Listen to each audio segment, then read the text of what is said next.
Pledge allegiance to the flag of the United States of America and to the republic for which it stands, one nation, under God, indivisible, with liberty and justice for all.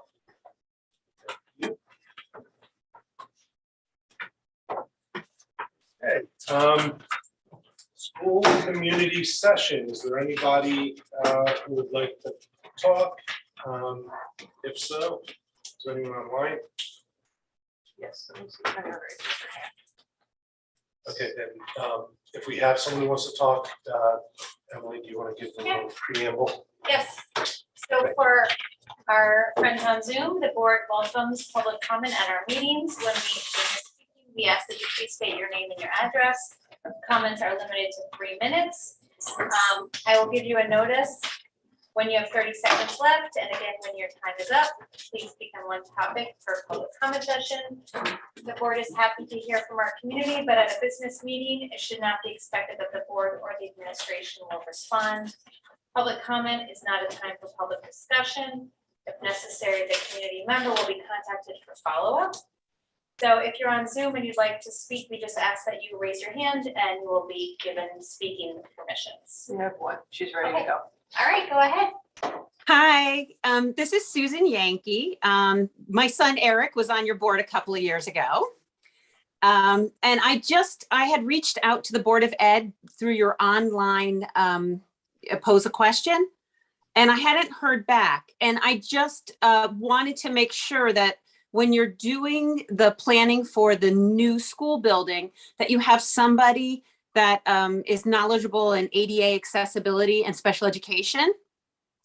Because I helped pass a Public Act 19-84. And with that, the School Safety Infrastructure Council shall revise the school safety infrastructure criteria for school building projects developed pursuant to section 10292R of the general statutes to include provisions relating to emergency communication plans. And also since then, the all school, I'm reading myself, safety and security template includes an Annex M for student with disabilities. Because even Daniel Hand, where Eric was at a relatively new school, didn't have an easy way to communicate with him in a emergency. There were no visual strobes. The TVs in the hallways, there was no way to scroll an emergency message. And I just want to make sure that when you're working on your plans for the building, that you remember students' accessibility, daily technology accessibility. That's it. I just wanted to hoping you'll put someone from special education on your school building committee, unless you're too far along. But thank you very much for letting me speak, and I hope you have a wonderful rest of your evening. Thank you so much for being here. We appreciate it. Thank you. Do we have anyone else online, Sal? No. Okay. Thank you. Okay. Thanks, Emily. Next item number 3, the superintendent's report. Dr. Cook. Yes, thank you, Chairman Klaskin. Maybe a little bit longer report than normal, but with school approaching, I have quite a few things to share. Obviously, we're quickly approaching our first day of school for the 22-23 school year. On Monday, buses have been practicing runs. Teachers have been in setting up classrooms, and 15 new teachers started with us today for new teacher orientation. So it was a great group. Thank you to Gail for leading that work. Last week, we held 2 days of professional learning for administrators. On day 1, we invited our teacher leaders. So it felt very successful 2 days of professional learning. Human resources has been very busy, as I shared with the board. Last week, we have a number of unfilled paraprofessional positions. We're up to 15 today. So it was busy. As Heather would hire somebody, we might get 2 resignations back. And so the job market is very difficult for parents. That is consistent throughout Connecticut. That was a common theme when superintendents worked together last week for the state opening. But we do expect to be fully staffed with teachers. We're waiting on a couple to be released from districts they're currently working on. So we will be ready to start the school year, and our administrative group will be getting together to talk about those para openings and if we need to do some shifts within the district to cover student caseloads. As the board knows, we're holding September 27th for our board retreat. I'm sure Chairman Klaskin will address that later, but I just wanted to mention that date for you all. COVID protocols for 22-23, largely very similar to how we ended the school year, except we're moving to mask optional and in compliance with DPH and Connecticut State Department of Ed recommendations. Obviously students and staff will be able to wear masks if they want to, but we were recommended at the end of last year. We're now optional. We do have COVID tests on hand to provide students and staff who need them, and we'll continue our additional efforts to increase ventilation and clean filters within the building and introducing more outside air. The time frame for isolation when there is a COVID-19 positive case is currently 5 days, so that would continue. Students and staff may return on day 6 as long as they're symptom-free. They're urged to wear a mask for the next 5 days. We will continue not contact tracing, and the metrics that we will follow as we look at our community, and if there's additional steps we would have to take to protect our school community, we look at local cases and hospitalizations is what the state will continue to report. And we are still required to report cases of COVID on a daily basis to the state that are obviously reported to us. Not all will be reported to us, but when they're reported to us, we will update the website and report them to the state, and our reopening plan will be posted shortly on the website. We also wanted to cover a major topic of school security updates. Each and every summer we do major work on school security. It's something that we pretty much talk about at every meeting of our administrative team, of our work with the town, our work with Madison Police. And so this summer we're very pleased to complete some major projects at Polson and Brown that provided increased safety in terms of the front entrances of our schools. They now are those preferred practice double doors where somebody could be buzzed into the first door and then have a conversation with the office staff before they're into the whole school building. Many visitors may not go beyond that. They may just come in and drop off something to the main office, which is a feature of the new setup at our schools. We're also using the outdoor spaces better and increase sight lines from the school offices to the outside. So as you remember from both those locations, we had some high growth of trees and plantings and things like that. So that's been cleared, and some new plantings have been brought forward. And as I mentioned, outdoor spaces that our students will be able to use in a safe manner. Polson's main office, also our main hallway, also got a major facelift. The main office too, but the hallway in particular was a great project. We're really excited to have students see that because it's brighter and will be used instructionally as well. Our new visitor management system that was put in place a year ago will be much more heavily used as we'll have more visitors to our schools. And as we have shared, we've added school security, and there are 2 slides we are going to Which do you want first? to share. The one in terms of staffing that we'll share. I know Chief Drum is with us online. I want to thank Lieutenant York for being here as well, and Sergeant Harkins for being with us today. So they will be available if the board has any questions. The big screen. It's not hooked up to the big screen. This one goes on Zoom as well. So Would you like me to put it on they're there? getting up close. Okay. Okay, so do you want to go up so you can read it? I can put it up there too. I am good. I did bring glasses today for the CFP documents. I think I can this one. So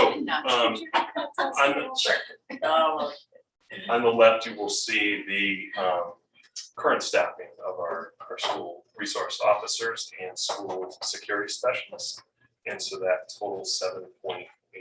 I do want to make the point that within that, it includes in-school suspension at Daniel Hand, so we're required by the state to have in-school suspension within the school. And so if there is a student that is on in-school suspension, which is preferred over out of school suspension, to keep the student in school. Thank you. It's way too big.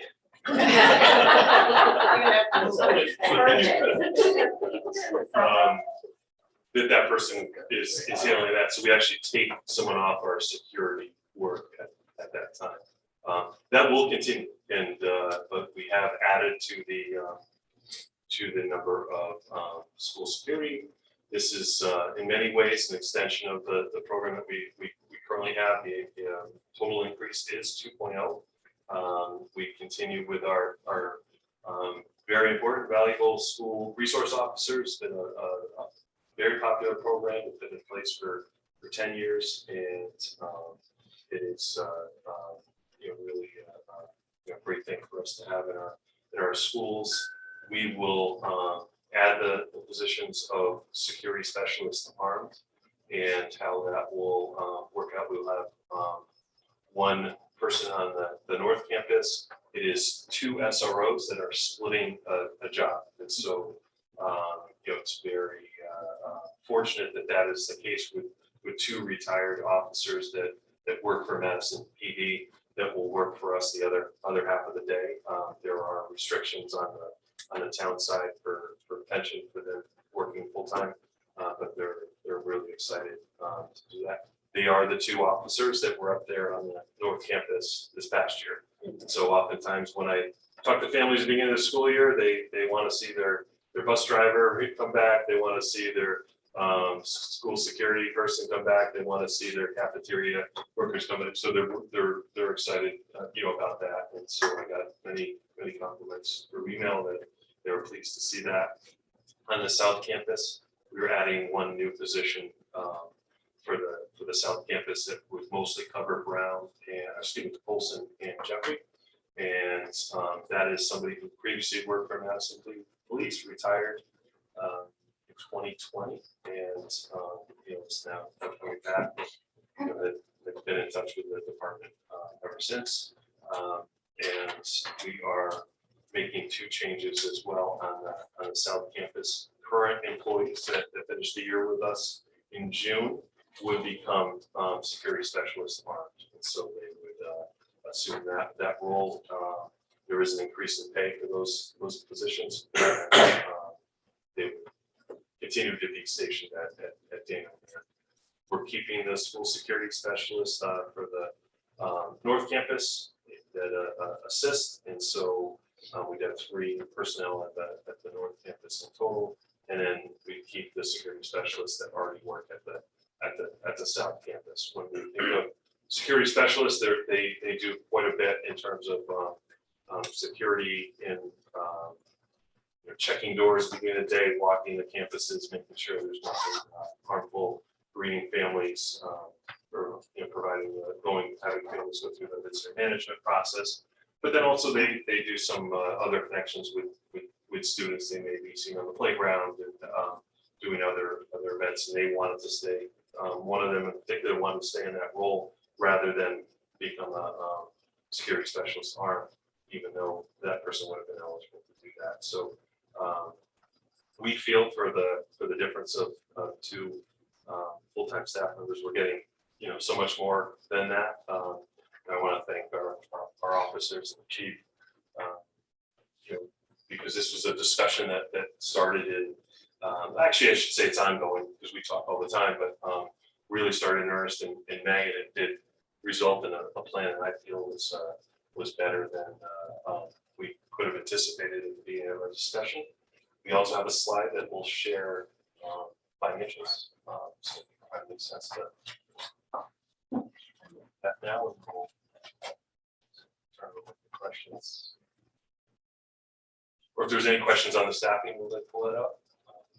Or officers. I have a quick question about the visitor, like the visitor plan. Can you give a little detail about Yes, so that? we introduced that last year. It's called Raptor. It's a program that is used quite often in schools. And so a visitor will provide a license or an ID and it's scanned on a state and federal registry to ensure that they're not a sex offender. If they are, we would take steps to restrict access or go through the process. Once a member of the public has been through, so it may be somebody who volunteers every Wednesday, they would not have to go through the same process, but they are given a badge.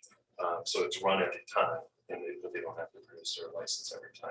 And they're given a badge. We're also increasing our badge wearing, or enforcing our badge wearing among staff, and that lets people know if you see somebody walking down the hall, they either don't have a visitor badge or employee badge, you direct them to the office.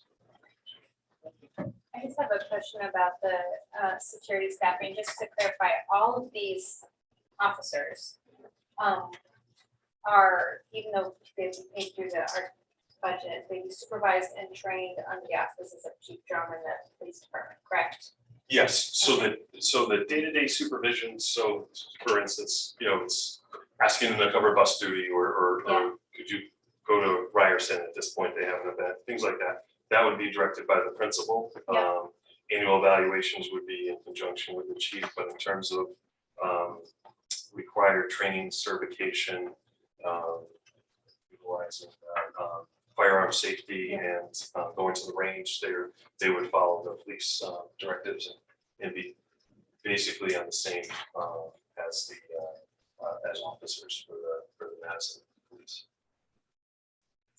Do the security specialists team with anybody else in the school? Are they part of meeting with social work staff, psychologists, anybody else in the school on a regular basis? They have been, they've been part of the security planning.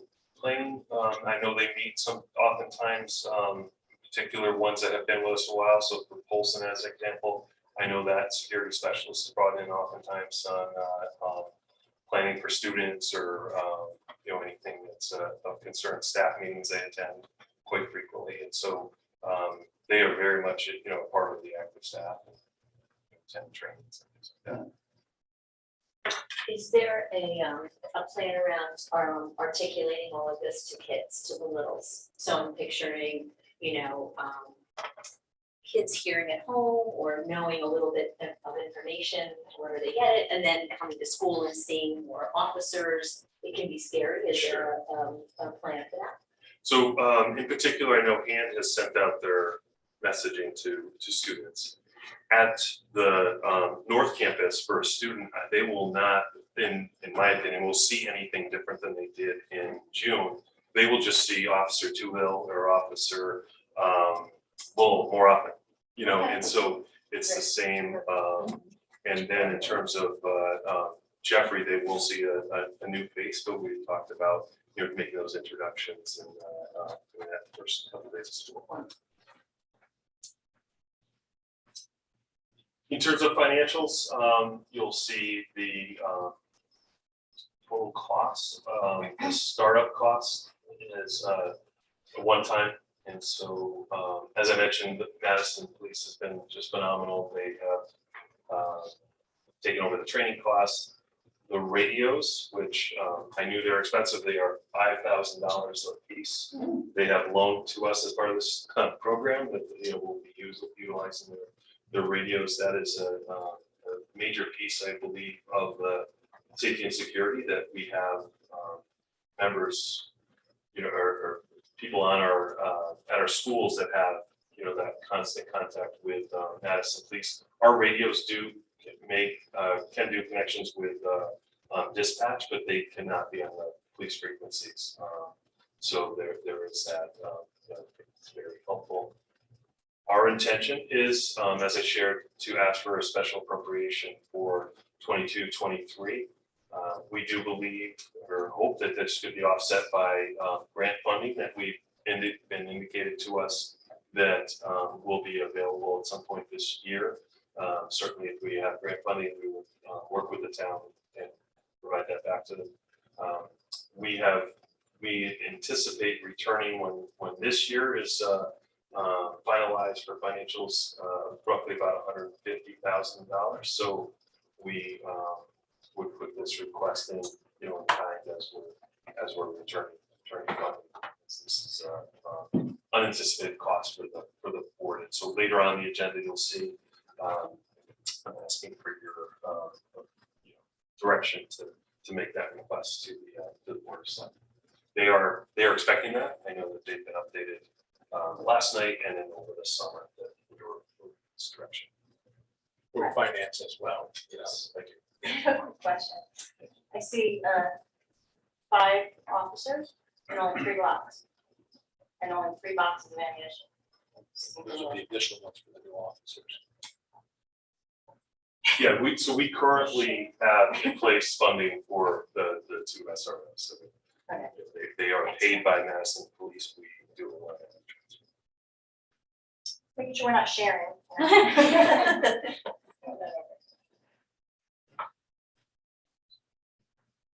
We will have an opportunity to discuss and also ask questions when the action item comes up for a vote. And again, as Dr. Cook said, that'll be in the nature of approving as a board a request to our sister boards of Selectmen and Finance to consider providing us the funding for this coming year as a special appropriation. I'm going to allow our officers to leave though, unless there is any questions. Does anyone have any questions for the officers while they're here? And thank you very much, Chief Drum, and to our officers who are in the room for making yourselves available for any questions. Very helpful. Thanks also for everything you do. Thank for our Thank you community. so much. Thank you. Thank you. Take care, everyone. Thank you. Just one last item. Air conditioning. So over the summer, we added air conditioning to a number of individual classrooms. Safety and a comfort issue. We had some classrooms at Jeffrey that would get, in particular, very, very hot, and it was difficult when they could not open doors, at the end of the year. So this was utilized out of our actual safety money, and so we're fortunate to be able to do this. We were able to do so as well because of our switch to LED lights provided some additional energy to be utilized in our buildings. We believe most likely we would not need to do any early releases for heat at this point because we have quite a bit of air conditioning coverage with our buildings. Polson being an area where still half of the building is not covered. And I want to make the caveat that we could have power outages, we could have other issues. It could be so hot that over a number of days that window units are not able to keep up with. But I know that that's difficult for families. I'd ask them to still have a plan in place should that happen and be, watching their phones or messages from the district, especially on those hot days when we start. But we'll do everything we can to not have to take that action. There's always a possible hurricane. That completes Oh, I have a my, question about the ACs. Well, any of the ACs that should be paid for out of the security, but is there any funding left for from the grants for ventilation and that sort of thing? Yes, so there is a grant at the state level. I believe it's been funded with about $100 million. And they are starting to release some information about that. The grant application is not out.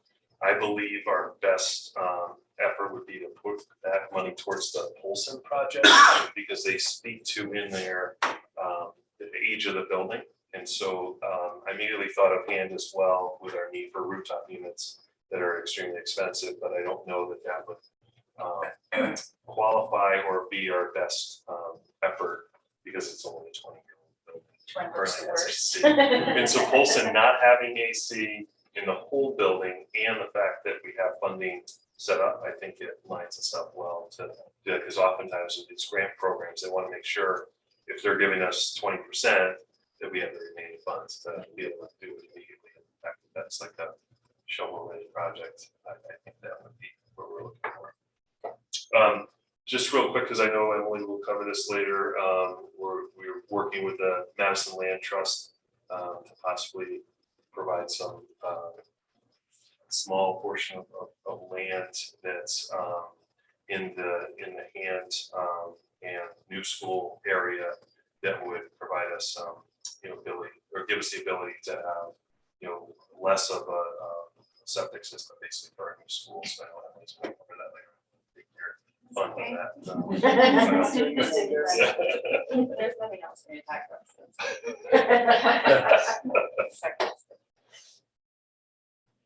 Thank you. Is that it? Thank you. Thank you.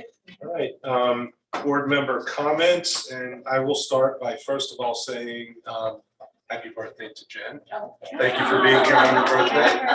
If I knew you were coming, I'd have baked a cake. Thank you for all celebrating. And also, as Dr. Cook mentioned, September 27th, there will be a BOE Board of Ed retreat. And the theme we're looking toward is how to do our next level work as a board. I have to say, that this board thankfully has been working very well together. And I think it's a great opportunity for us to take that next jump and to try and find ways that we can plan for doing next level work. And that's what that retreat will all be about. So thank you. And look for stuff in what I'm going to try to do is have some stuff emailed out in advance so people have a little time with it, can read some of the materials in advance and come with, ideas and concepts in mind based on what you've read. That's it for me. Anybody, any other board member comments? Well, I have one. I know, you're fine. I was just wondering, I know we have a new director of athletics, and I just recently got to meet him because I missed. But I know that there's a lot on his plate and a lot on his agenda of things he wants to do. And so I thought maybe we could invite him to a board meeting to give a little presentation about his plans and whatnot. I think it's a great idea. One of the items, and you could come back for this, but one of the items I would like the board to see is the academic achievements by team of our athletes. And so I did think that could be a somewhat regular report that you receive, not necessarily from our athletic director every time, but by season. Because I believe in experience typically has shown this that our students do better in season when they're part of a team and they're busy and they're athletes. So I think I think it'd be nice for you to see like the academic results of our students. So I think that would be something to have to report on, but also we can look for another opportunity as well. And also, because I think, if people are watching us, then they will also have more exposure to him as well. I would love for the kids to come and talk a little bit about that. If team captains or teams themselves want to come and just share with us some of the things that they've accomplished. I'd love to get the kids. Sure. Any other board member comments? Okay. Stephen Thank you. has. I'm sorry. Thank you, Steve. Although I support that we have security in every school, but I would like to see over time a larger conversation, because that's only one part of a solution. And I think it mostly addresses external threats and the community's real concern about external threats. But safety and well-being is more comprehensive than that. And the right individuals with the right dispositions in those should be team members and part of a more comprehensive safety net for kids, because 99.9% of their time is not going to be dealing with external threats, but dealing with the realities of what our kids struggle with within the schools. So, I look forward. I wouldn't vote against this, but I want to get the message out that this is a deeper conversation that we should, as a board, in my humble opinion, be looking at it more deeply. I agree, and I think that on the 27th, that's something that should be totally addressed, as so many other issues. And I think that would be one to write down. Not surprisingly, that is one of the topics that will I'm be, sure. yeah. So thank you, Mary, as well. Yeah, there are plans to cover, more like doing next level work on social emotional learning and mental health and well-being supports for our students and staff. We do a great job comparatively, but any institution, any organization can always do better. And there are definitely opportunities where we can break away from the pack and really lead on this. And Steve is actually a good resource because he has a lot of experience in his career doing that sort of work. So thank you, Stephen, and look forward to the 27th. That's a good teaser. Okay, that's it.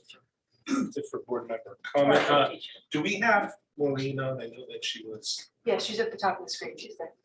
Oh, Can you see okay, yeah, I do see. Right I'm there. sorry, Maureen, do you have any comments that you wanted to make? No, thank you so much. Sure. Sorry, I forgot about you. That's okay. Thank you. Okay, so is there any audience response to the information presented so far? We don't have an audience in the room. Is there anyone online? No. No, thank you, so. Okay, I'll make that section real short. Board of Selectmen Liaison, Scott Murphy is unable to be here this evening. I think he has a conflict with another committee liaison assignment. So we'll skip that. Item number 7, board committee and liaison updates. And we'll start with curriculum and student development. Steve? We have not met. We are meeting September 6th. Okay, so no report there. Facilities committee, there might be 1 or 2 sentences that Emily would share. Yes, the facilities committee had a special meeting this evening. There were a lot of updates that I will report back to you. We did have a presentation from Jeff with Tecton about the Brown building project. He did share a PowerPoint presentation, which will be posted on the website. And I have a copy for you as well, just like brief updates, what they've been doing. They've been very busy this summer. They have had design update meetings, security meetings, IT and AV meetings. They also had an on-site preliminary meeting with the building official in Madison and the fire marshal, where they reviewed the entire scope of the project, ADA compliance and accessibility. He did mention, high engagement from staff and principals over the summer and throughout the process. He shared with us their milestone schedule on the chart, which will also be on the PowerPoint online. They're right on schedule. Everything to date has been accomplished. They're plugging right along. Looking ahead, the next big phases are the construction documents and the bid phase.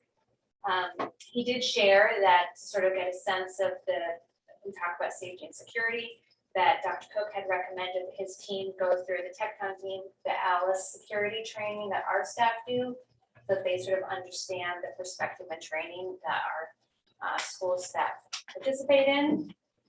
Bill, of course, was there. Bill McMinn, he's also very pleased with the work to date and with Tecton. They also are working on the new school, so this does help to some degree in standardizing and streamlining some things across the 2 elementary schools.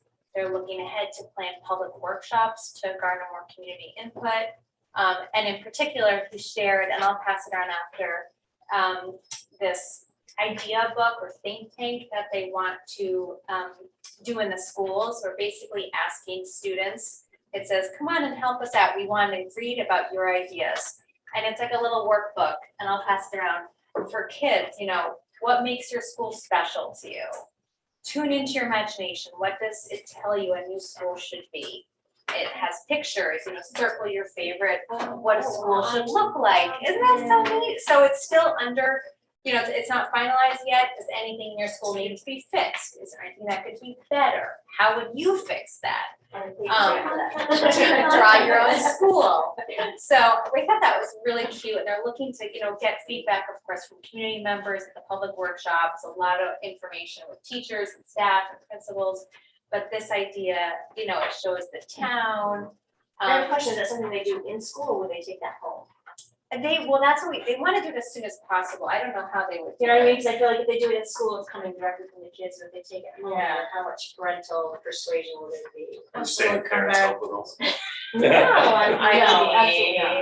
We don't know. Right, and will they bring it back?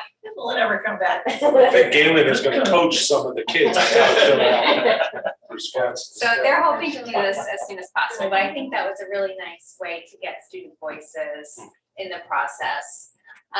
So I'll pass this out afterwards. Also, Bill, we did talk about a new kindergarten, first grade playground on site. So Bill has been working on the location, the layout, and he did recommend and believes that the best place will be right behind the building. There's an unused baseball field. So not the baseball field by the Gaga pits, but the baseball field in the backs up real close to the building, which will have a great access from the kindergarten and the first grade wing. So we did discuss that. It has not been used for years. Bill checked in with the town, Beach and Rec, Little League, and funding for this is in the CIP. So we did move forward a motion that to use this baseball field adjacent to the school for a new kindergarten and first playground. It will come to the board for a full vote at our next meeting, just showing our support for that plan. Next, we talked about the CIP. As you may recall, we voted on this earlier in the summer. We had made some cuts. We have been asked to make some more cuts, rather significant cuts. Seth met with the tri-chairs last week, and they have requested that we significantly reduce our requests looking ahead 5 years. Thinking about costs and tax increases, staying reasonable over time, also keeping in mind the school renewal plan. So the goal that we've been charged with is to go from $27 million in our CIP request over 5 years to more like $7 million. Ooh. So we reviewed that tonight, and we went through our CIP line by line by line. So we reviewed it tonight. We're going to have another special facilities committee meeting next Tuesday, the 30th, to continue that conversation. And then September 6th, and you'll all get emails about this, the facilities committee will meet again to review and take action on our revisions. We recognize this is a big ask, and we want to, be good partners to our fellow committees in town. So we did talk about how to prioritize these because it is a big ask, and there aren't even that many items. We have some big ticket items on the CIP. So we thought about, number one, safety, security, keeping our students, our staff safe physically, making sure that our buildings are safe places to learn, that, ceilings are safe, and the HVAC, and then that those would be 2 priorities, and following would be like legal standards, building code, keeping up with compliance and regulations.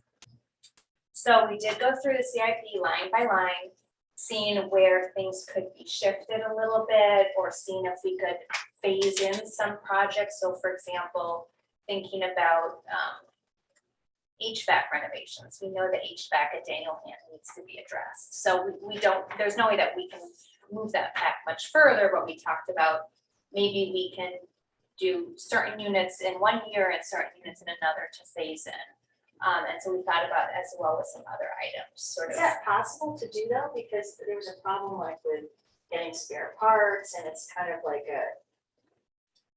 it's a time thing where you may not even have what you need to be able to do it now versus then, you know what I mean? And we had it pushed off, and then we moved it up because it was so bad. So the planning would still, and this is all like still under revision. And that came up with a few things that we need to think about. It gets, our buildings are not, some are older than others, and sometimes it gets hard to find parts. Bill thinks he can always find parts, but it might just take a little bit longer. So it's more about phasing in the installation of new units in that case, for example. So whenever possible. So we went through, it's not easy or ideal, but we're going to continue this discussion. So stay tuned. Our next meeting, like I said, will be August 30th. It will be a Zoom only And we'll continue that. And, Bill knows everything about everything and it's very easy to work with in this. So I appreciate him and Dr. Cook's guidance on that process. And then I'll open up for any discussions after. We then did, as Dr. Cook mentioned, the Madison Land Trust. So what we're proposing, and we made a motion to do so, is to support the donation of land that is adjacent to the school from the town to the Madison Land Trust, with a provision that we still have access to that land around the Neck River for environmental classes, access to the river, pedestrian crossing and rights of way. So as Dr. Cook mentioned, it impacts how our septic system would be and makes the work easier. The land is already abutting Madison Land Trust land. So we did pass a motion to support the donation of this land, and that will come again to the full board for vote on September 6th. And then the last item was that Bill notified us that the town would like to build a storage building right next to Bill's building down by hand for their emergency management department, mostly for supplies, about 700 to 800 square feet. They already have the funding. Bill is fine with it, with the addition sort of built onto him, to his space. So we did move forward a motion that the Board of Ed supports the town's emergency management proposed plan to build a storage area adjacent to the facilities building. And that will also come to the full board for a vote on September 6th. We do not have any public comment. And that is the end of my report. Just wanted to say real quick, Galen pointed out, and Mary Ann during your report, it would be helpful for the whole board to get another copy of what we passed as our 10-year CIP plan, or 10-year project plan, yeah, so that everybody could be reminded. And then also we'll circulate the proposed changes before we vote on that September 6th. Yes. Yep. But you're talking about a $20 million. If I remember correctly, we had pushed a lot of things. We did, there weren't a lot of items. We're just kicking a can.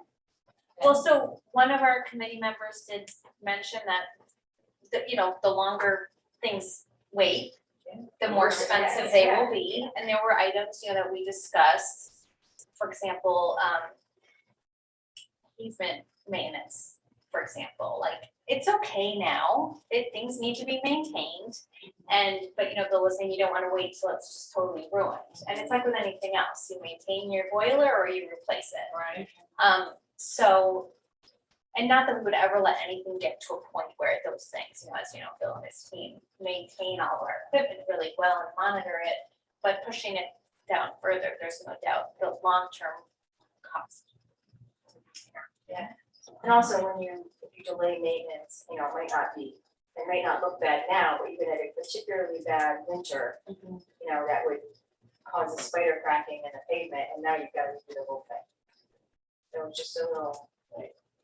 What I could do too, if it's helpful, is have Stacy Novitz here on the 6th, and she can talk about like the tax implications, because right now, for this current year, we received about $1 million in funding in CIP, and so our ask was around $5 million for next year, and so you can kind of understand there is some tax implications, but I think I know the facilities committee, Bill, myself, all agree all those projects are really that we they're not like that, frivolous. No. right.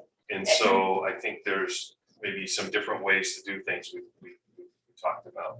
Could I mean, this was a small one, but could library furniture be identified as a priority for end of the year funds? Could maybe some bigger projects be talked about with the town as a one-time appropriation or something like that. So we've had some discussions on that. I think we have some more work to do, but it'd be helpful probably to have Stacy here to talk about that.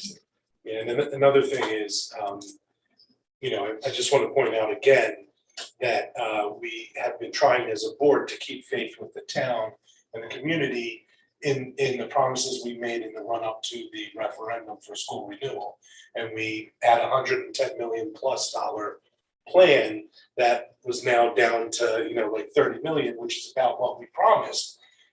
So I don't want to shock anybody with the numbers. The town's position, both the Board of Selectmen and the Board of Finance, was that, yes, we understand you still need to maintain your facilities, but, is there a way to spread it out, stretch it out, kind of not burden the full impact in the front years, try and move things out. Of course, the other thing we're going to be facing, which is going to be challenging, is years 6 through 10 are going to be the highest years of impact for the school renewal bonded funds.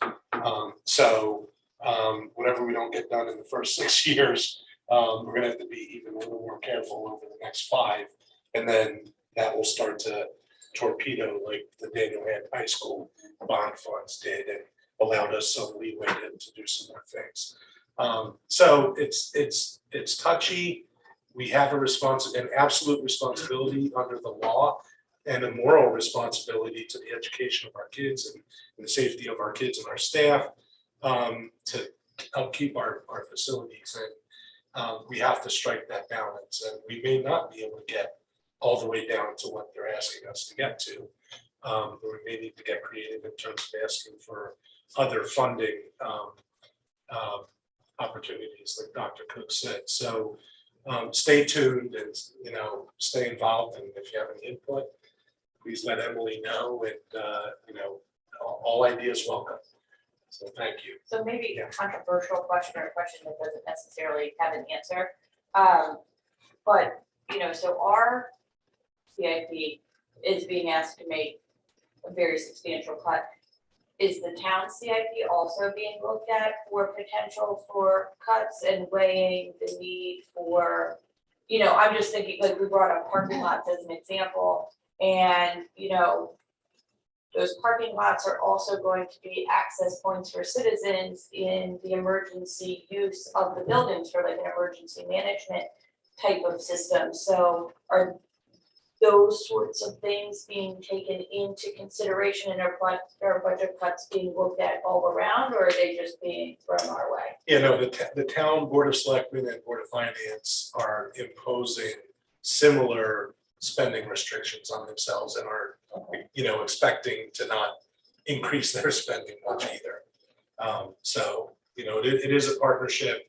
They're asking us to give more, but then again, we've got a larger budget, we've got more buildings, but Our budget does take up more like facilities. 75-80% of the town's Yeah. budget. So it's economies of scale, and so they're not gonna cut 20 million off of theirs, but Right. they'll cut till it hurts them, I'm sure, as well. I hope so. Yeah. So, okay, any other questions for Yeah. facilities? No, I'm sorry? Nope. No. Good report, thank you. Finance Committee. Hello, we have not met. Our next meeting is September 20th at 5:30. Okay. Personnel Committee, Maureen. The MACE negotiations are still ongoing. That's our update. Okay, thank you. Policy Committee, sentence or two from Diane. We met tonight, and we moved forward several policies to be presented to the board for a first read at our next meeting. They will include another 60/30 school calendar, which I expect to get lots of discussion from the board. 1150, prohibition against nicotine and cannabis use. 5120.3.3, administration of student medications in the schools. And policy number 9460, advisory committees. We did discuss policy 4112.8, nepotism again, and policy 7551, the naming and renaming of school buildings and major portions of school buildings and or school grounds. And those will need some more discussion and revision when it comes to that. And those report. Any questions? Policy. Thank you, good report. Learn Liaison, We haven't Mary Ann. met all, we haven't met all summer, but I believe we'll be doing the second, Thursday. For then, the Town American Rescue Plan Funding Committee, Emily. Yes, we have been meeting and we have started receiving applications. So as a reminder, if anyone is not sure, this is the Invest in Madison IMAD. And the goal, we do have funding to help Madison small businesses, nonprofits in recovery efforts from COVID-19. So we have categories of arts and culture, community support and economic development. Applications are being received and reviewed on a rolling basis. We still do have funds available and encourage community members, small businesses and nonprofits to apply. We meet every 2 weeks at this point. Thank you. Any questions for Emily on that? If not, Town Marijuana Advisory Committee, Mary Ann. We haven't met this summer. I was in contact with, well, I reached out to Bruce Wilson, but I haven't heard back. Got any date, so. Anybody have any questions on that? No. Okay, so now we move on to our action items. Oh, can I make one comment? Yes, Sorry. absolutely. I forgot to mention that in your packet, there is new regulation 4219R procedures for concussion management. It's not a policy that's to be voted on, it's a regulation, but it's included for your information. Thank you, Maureen. I know that you were interested in that, so make sure to take a look. All right, so the first action item is to discuss and take possible action on the addition of armed school security specialists in accordance with the presentation that Dr. Cook made during the superintendent's report. So first of all, I need a motion, and then I'd like to open it up to discussion. So anybody move to, okay, Diane. And do I have a second to discuss and take possible action on the addition of armed school security specialists? Second. Okay. Simple. Okay, so the way the motion will be worded is to approve the superintendent's request. I'm sorry, to approve for the superintendent to request a special appropriation for the 2022-2023 school year to fund the positions of armed security, school security specialists. And I will entertain discussion now. So I just had a Sure. comment. So the presentation that you had for us, if we could have had that in our packet, that would have been great. Yeah, it was a request that came in just before. Okay. But send it out. I'm a paper girl. Yes. I just logistically. So with those officers, there will always be somebody somewhere. You know, that, I think that's my. Yeah, so I refrain from saying that each school would always have somebody, and I still do because we have police officers are 12-month employees, they have vacations, they have training, they have sick days as well. But I think in terms of this action, it greatly increases our coverage. And so if you think of, before we only had one on the North Campus, now we have two. So we'll always have someone close by. And then when you think of the vicinity of the other three schools, even though Polson may not always have somebody right there, if the armed security was at Jeffrey, we have three people who may be at Daniel Hand, close by. So I think it's really, and then when you think about where we will be in 2025, it even, creates even more of a presence. So, and that is just the people, the officers in our staff that we put up on the board. I would say, I go to schools all the time, and Madison police are in there that are not SROs, that they stop by our schools, they on their patrol, they spend time in there, they spend time at TCLC. So I think we get a lot more than just what we share there. So thank you. I think it's a great question. How long does the grant run? We know.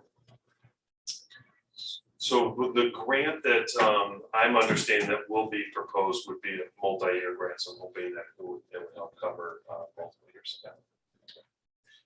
Just by way of background, I would say that the history of the SRO program in particular in Madison is that right after Sandy Hook, we had town meetings and the board entertained the community for sessions. And as you can imagine, there were people on either side of the spectrum and in between, but the spectrum was either go on full lockdown and lock every classroom door during classes, have, you know, military police on patrol, and that sort of thing, versus on the other hand, we really don't want to institutionalize our schools. We don't want a big, open, notorious presence of guns for the point of having guns in the school, and you know, that sort of thing. So former Superintendent Scarice worked with Chief Drum, and you know, a really good compromise was struck that we would have uniformed police officers armed in the schools through an SRO program, and through the delicate negotiation of a really sensible MOU between the district and the police. We have had 9.5 years of an SRO program that has been really fantastic and has not bred the kind of problems that some people would have thought it might have created. And so because we have the empirical evidence of our experience over 9.5 years, you know, when we were faced with this opportunity to get federal through the state funding and grant money to help us out, it really made sense for us to talk about expanding a version of that program. Technically, the new officers we're adding as armed security officers are not in police blues, and they're on our payroll instead of the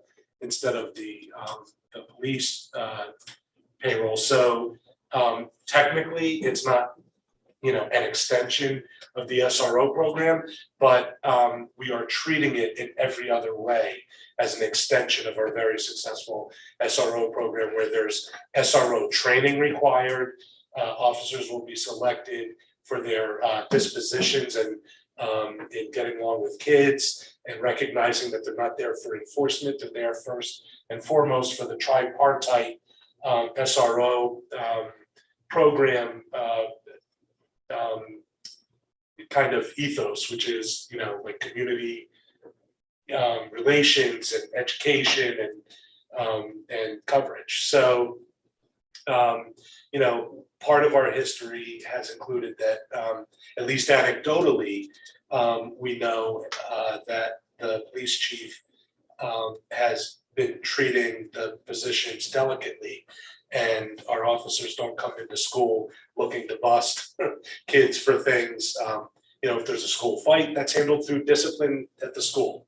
You know, where there's not been an experience of untoward arrests or searches and seizures, which were some of the concerns I had 10 years ago.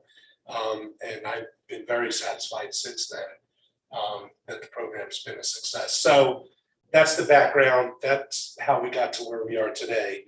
And I think Emily had a question. Did you have? I just had a comment.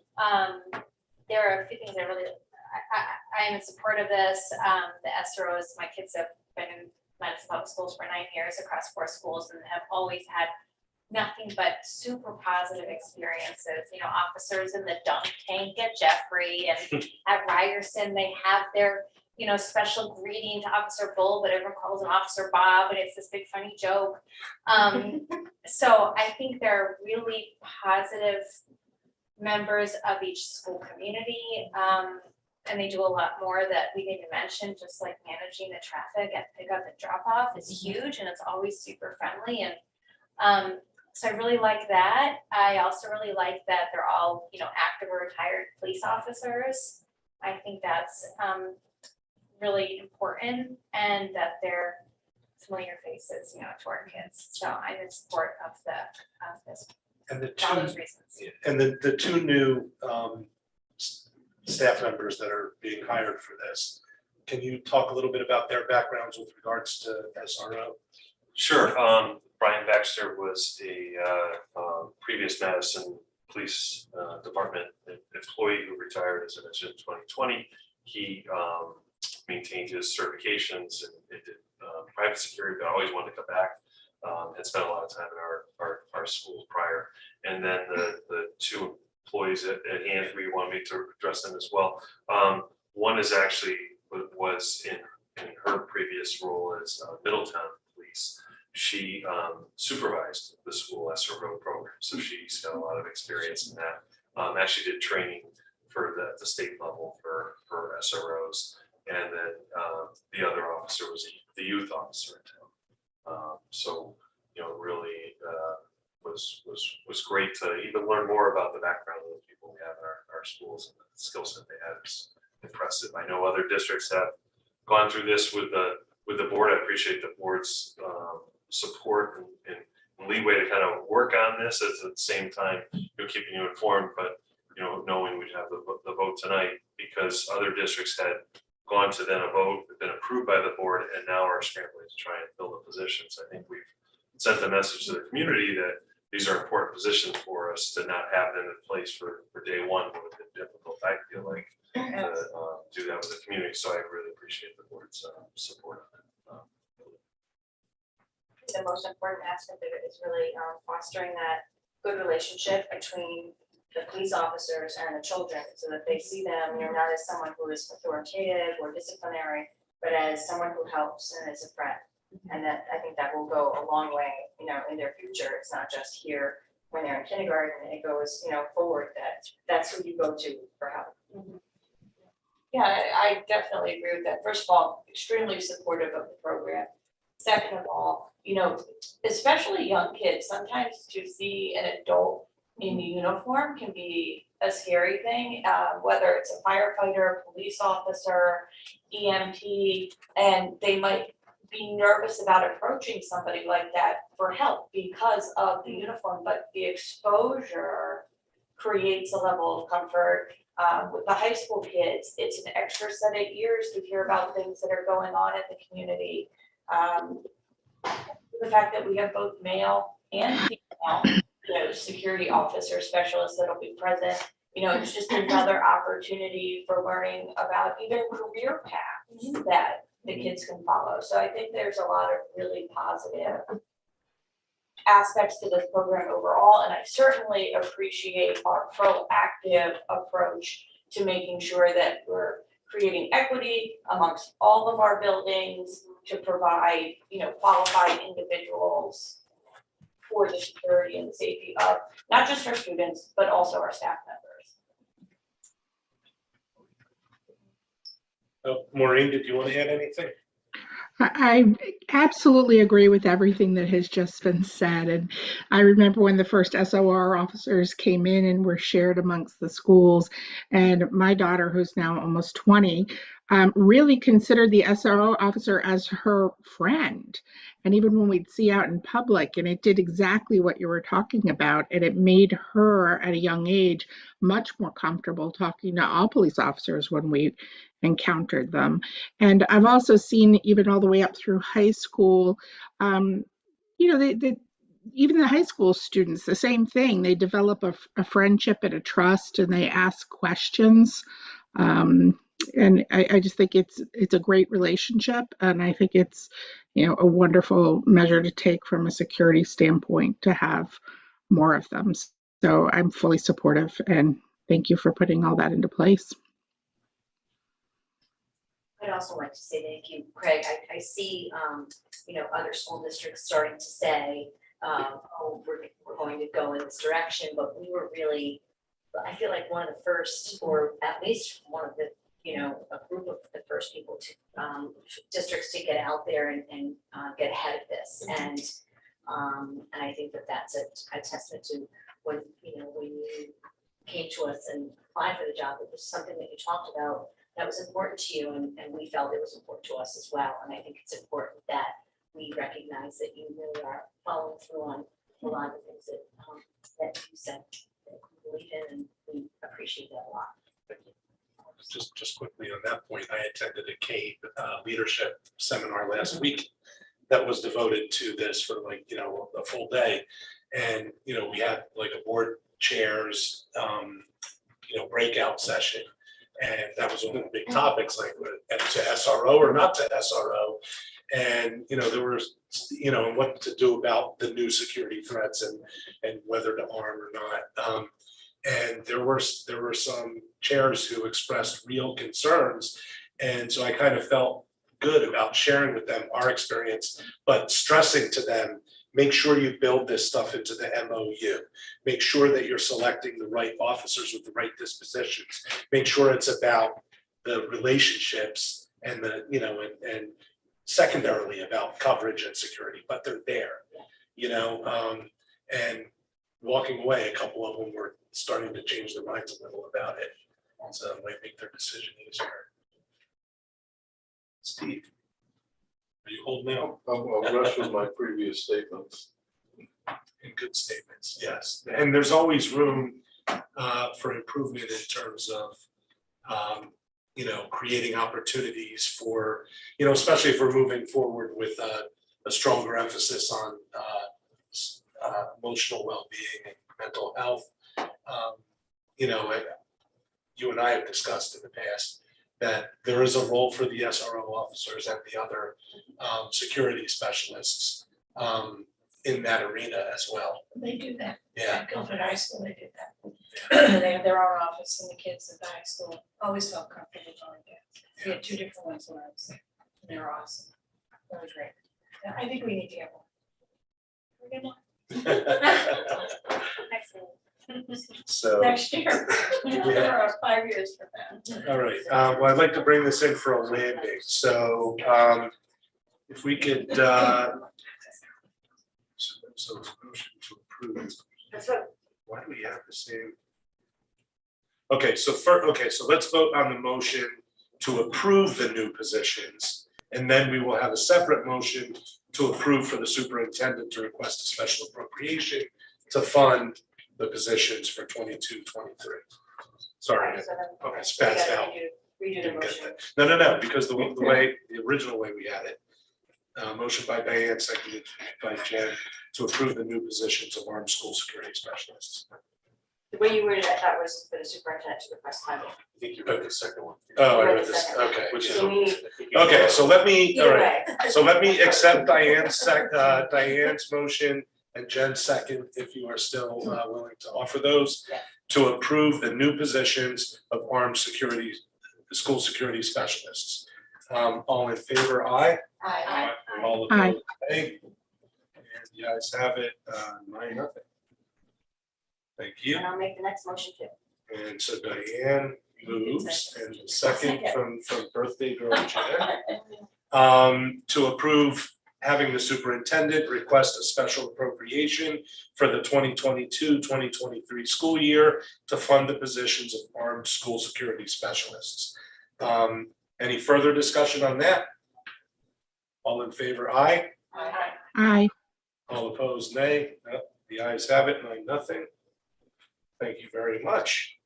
Action item 9, motion to approve a $10,000 donation to Jeffrey Elementary School from the Jeffrey School PTO. So moved. So moved by Kathy. No. Oh, that's Diane. Sorry. And but you seconded it? Okay. Seconds.